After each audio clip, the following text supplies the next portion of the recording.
Animal Farm, Chapter 2. 3 nights later, old Major died peacefully in his sleep. His body was buried at the foot of the orchard. This was early in March. During the next 3 months, there was much secret activity. Major's speech had given to the more intelligent animals on the farm a completely new outlook on life. They did not know when the rebellion predicted by Major would take place.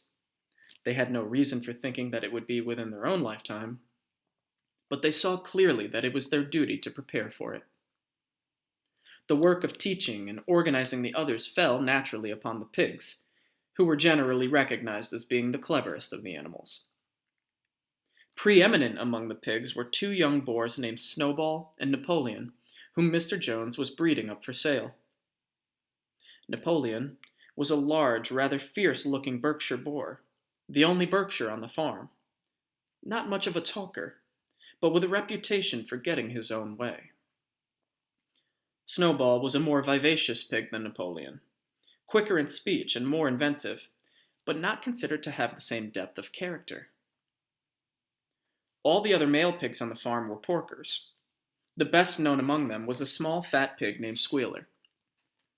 Squealer had very round cheeks, twinkling eyes, nimble movements, and a shrill voice. He was a brilliant talker, and when he was arguing some difficult point, he had a way of skipping from side to side and whisking his tail, which was somehow very persuasive. The others said of Squealer that he could turn black into white. These 3 had elaborated old Major's teachings into a complete system of thought, to which they gave the name of animalism. Several nights a week, after Mr. Jones was asleep, they held secret meetings in the barn and expounded the principles of animalism to the others. At the beginning, they met with much stupidity and apathy. Some of the animals talked of the duty of loyalty to Mr. Jones, whom they referred to as Master, or made elementary remarks such as, "Mr. Jones feeds us. If he were gone, we should starve to death."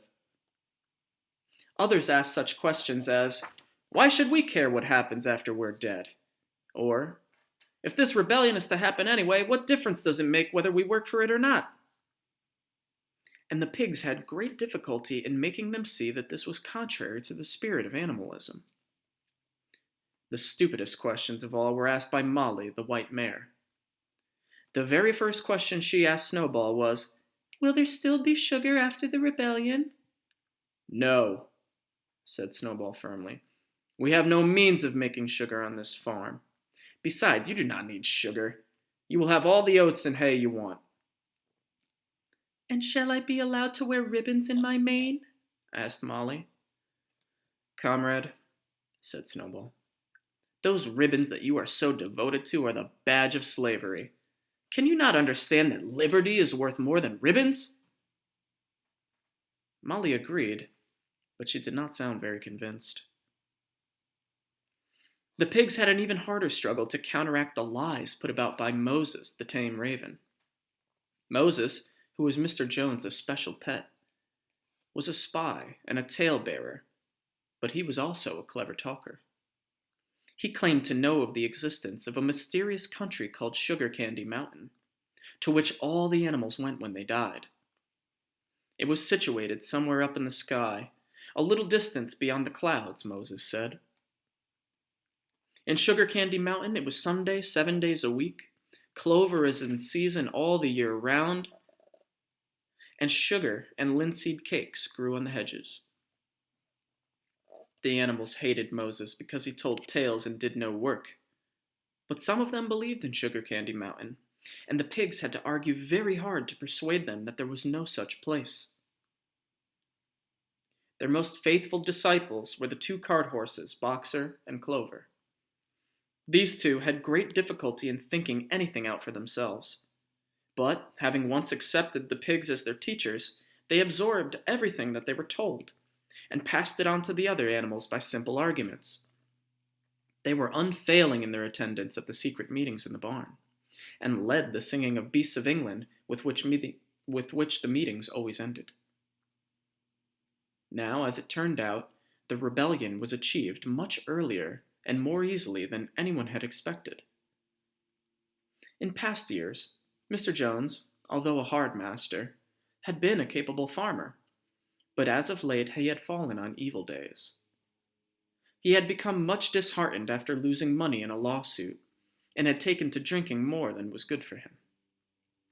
For whole days at a time, he would lounge in his Windsor chair in the kitchen, reading the newspapers, drinking, and occasionally feeding Moses on crusts of bread soaked in beer. His men were idle and dishonest. The fields were full of weeds, the buildings wanted roofing, the hedges were neglected, and the animals were underfed. June came, and the hay was almost ready for cutting. On Midsummer's Eve, which was a Saturday, Mr. Jones went into Willingdon and got so drunk at the Red Lion that he did not come back till midday on Sunday. The men had milked the cows in the early morning, and then had gone out rabbiting, without bothering to feed the animals. When Mr. Jones got back, he immediately went to sleep on the drawing-room sofa with the news of the world over his face, so that when evening came, the animals were still unfed. At last they could stand it no longer. One of the cows broke in the door of the store shed with her horn, and all the animals began to help themselves from the bins. It was just then that Mr. Jones woke up. The next moment, he and his 4 men were in the store shed with whips in their hands, lashing out in all directions. This was more than the hungry animals could bear. With one accord, though nothing of the kind had been planned beforehand, they flung themselves upon their tormentors. Jones and his men suddenly found themselves being butted and kicked from all sides. The situation was quite out of their control. They had never seen animals behave like this before, and this sudden uprising of creatures whom they were used to thrashing and maltreating just as they chose frightened them almost out of their wits. After only a moment or two, they gave up trying to defend themselves and took to their heels. A minute later, all 5 of them were in full flight down the cart track that led to the main road, with the animals pursuing them in triumph. Mrs. Jones looked out of the bedroom window, saw what was happening, hurriedly flung a few possessions into a carpet-bag, and slipped out of the farm by another way. Moses sprang off his perch and flapped after her, croaking loudly. Meanwhile, the animals had chased Jones and his men out onto the road and slammed the 5-barred gate behind them. And so, almost before they knew what was happening, the rebellion had been successfully carried through. Jones was expelled, and the manor farm was theirs. For the first few minutes, the animals could hardly believe in their good fortune. Their first act was to gallop in a body right round the boundaries of the farm, as though to make quite sure that no human being was hiding anywhere upon it. Then they raced back to the farm buildings to wipe out the last traces of Jones's hated reign. The harness room at the end of the stables was broken open. The bits, the nose rings, the dog chains, the cruel knives with which Mr. Jones had been used to castrate the pigs and lambs, were all flung down the well. The reins, the halters, the blinkers, the degrading nose bags were thrown onto the rubbish fire which was burning in the yard. So were the whips. All the animals capered with joy when they saw the whips going up in flames. Snowball also threw onto the fire the ribbons with which the horses' manes and tails had usually been decorated on market days. "Ribbons," he said, "should be considered as clothes, which are the mark of a human being. All animals should go naked." When Boxer heard this, he fetched the small straw hat which he wore in summer to keep the flies out of his ears, and flung it onto the fire with the rest. In a very little while, the animals had destroyed everything that reminded them of Mr. Jones. Napoleon then led them to the back of the store shed and served out a double ration of corn to everybody, with 2 biscuits for each dog. Then they sang Beasts of England from end to end 7 times running, and after that they settled down for the night and slept as they had never slept before. But they woke at dawn as usual, and suddenly remembering the glorious thing that had happened, they all raced out into the pasture together. A little way down the pasture there was a knoll that commanded a view of most of the farm. The animals rushed to the top of it and gazed round them in the clear morning light. Yes, it was theirs. Everything that they could see was theirs. In the ecstasy of that thought, they gamboled round and round. They hurled themselves into the air in great leaps of excitement. They rolled in the dew. They cropped mouthfuls of the sweet summer grass.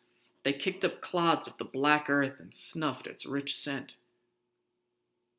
Then they made a tour of inspection of the whole farm, and surveyed with speechless admiration the plowland, the hayfield, the orchard, the pool, the spinney. It was as though they had never seen these things before, and even now they could hardly believe that it was all their own. Then they filed back to the farm buildings and halted in silence outside the door of the farmhouse. That was theirs too, but they were frightened to go inside. After a moment, however, Snowball and Napoleon butted the door open with their shoulders, and the animals entered in a single file, walking with the utmost care for fear of disturbing anything. They tiptoed from room to room, afraid to speak above a whisper, and gazing with a kind of awe at the unbelievable luxury. At the beds with their feather mattresses, the looking-glasses, the horsehair sofa, the Brussels carpet, the lithograph of Queen Victoria over the drawing-room mantelpiece. They were just coming down the stairs when Molly was discovered to have been missing. Going back, the others found that she had remained behind in the best bedroom. She had taken a piece of blue ribbon from Mrs. Jones' dressing table and was holding it against her shoulder and admiring herself in the glass in a very foolish manner. The others reproached her sharply, and they went outside. Some hams hanging in the kitchen were taken out for burial, and the barrel of beer in the scullery was stove in with a kick from Boxer's hoof. Otherwise, nothing in the house was touched. A unanimous resolution was passed on the spot that the farmhouse should be preserved as a museum. All were agreed that no animal must ever live there. The animals had their breakfast, and then Snowball and Napoleon called them together again. "Comrades," said Snowball, "it is 6:30, and we have a long day before us. Today we begin the hay harvest, but there is another matter that must be attended to first." The pigs now revealed that during the past 3 months they had taught themselves to read and write from an old spelling book which had belonged to Mr. Jones's children and which had been thrown onto the rubbish heap. Napoleon sent for pots of black and white paint, and led the way down to the 5-barred gate that gave on the main road. Then Snowball, for it was Snowball who was best at writing, took a brush between the 2 knuckles of his trotter, painted out Manor Farm from the top bar of the gate, and in its place painted Animal Farm. This was to be the name of the farm from now onwards. After this, they went back to the farm buildings where Snowball and Napoleon sent for a ladder which they caused to be set against the end wall of the big barn.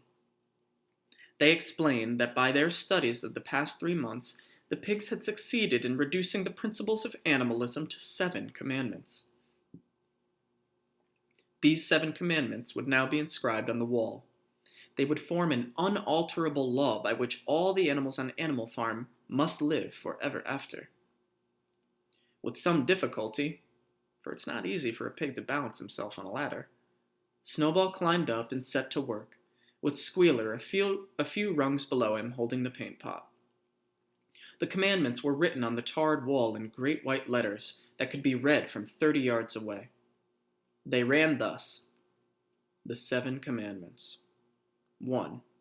Whatever goes upon 2 legs is an enemy. 2. Whatever goes upon 4 legs or has wings is a friend. 3. No animal shall wear clothes. 4.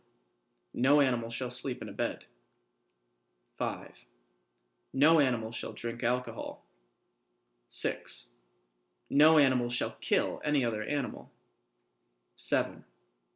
All animals are equal. It was very neatly written, and except that friend was written frind, and one of the S's was the wrong way around, the spelling was correct all the way through. Snowball read it aloud for the benefit of the others. All the animals nodded in complete agreement, and the cleverer ones at once began to learn the commandments by heart. "Now, comrades," cried Snowball, throwing down the paintbrush, "to the hayfield. Let us make it a point of honor to get in the harvest more quickly than Jones and his men could do." But at this moment, the 3 cows, who had seemed uneasy for some time past, set up a loud lowing. They had not been milked for 24 hours, and their udders were almost bursting. After a little thought, the pigs sent for buckets and milked the cows fairly successfully, their trotters being well adapted to this task. Soon there were 5 buckets of frothing, creamy milk, at which many of the animals looked with considerable interest. "What's going to happen to all that milk?" said someone. "Jones used to sometimes mix some of it in our mash," said one of the hens. "Never mind the milk, comrades," cried Napoleon, placing himself in front of the buckets. "That will be attended to. The harvest is more important. Comrade Snowball will lead the way. I shall follow in a few minutes. Forward, comrades, the hay is waiting." So the animals trooped down to the hayfield to begin the harvest, and when they came back in the evening, it was noticed that the milk had disappeared.